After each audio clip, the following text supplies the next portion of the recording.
So we have a campaign that we've been running for probably a year using like InMails, which is essentially LinkedIn's messaging system. You have the ability to send, I think it's like 800 InMails a month to people with open profiles. So we've done that, right, over the course of the last year, the same campaign, and run successfully for getting meetings. So we're like, hey, we'll just use the sponsored InMail, which is basically LinkedIn's paid version of sending InMails. And it does not quite work the same. They kind of limit you, make you have some CTA buttons and whatnot. But they do give you the ability to do a lot of good targeting and stuff. So we've done it and launched it. Man, did they blow through the budget. We did get one good lead from it. I think we got a second. Yeah, we got a second one too.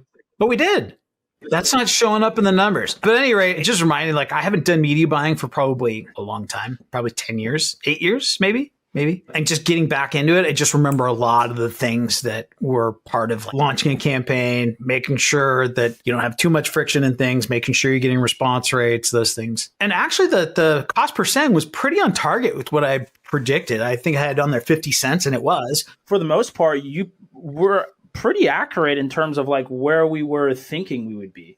I think the only thing that we're missing is the actual click through to booking. At least from the numbers that you shared yesterday, it seemed like we were kind of on the mark. Yes. And I will say that LinkedIn does a deceptive job of telling you what is a click through rate. So they consider a click through as someone who opens the email. From what I understand, when I was doing the research into it last night, there's opens, which means they actually open up the sponsored InMail. And then there's the click through, which is of the people that open it, how many actually click one of our 3 buttons. You're correct. I'm sorry. I was mixing it up with what they consider to be, which essentially is like a cost per click, is the open rate. Yeah, so yeah. The cost per open is essentially the equivalent of like cost per click. Yeah. So our click-through rate was like 10%. Our open rate was like 28%, which is pretty good, I think. The click-through rate was 17.5%, let's call it. The problem then was that we had 17% actually click through, but then of those people that clicked through, we only had 10% of those actually schedule a call. Our metrics are pretty accurate up until like the people actually scheduling a call. Right. Which means, because if we can get that even up to 30%,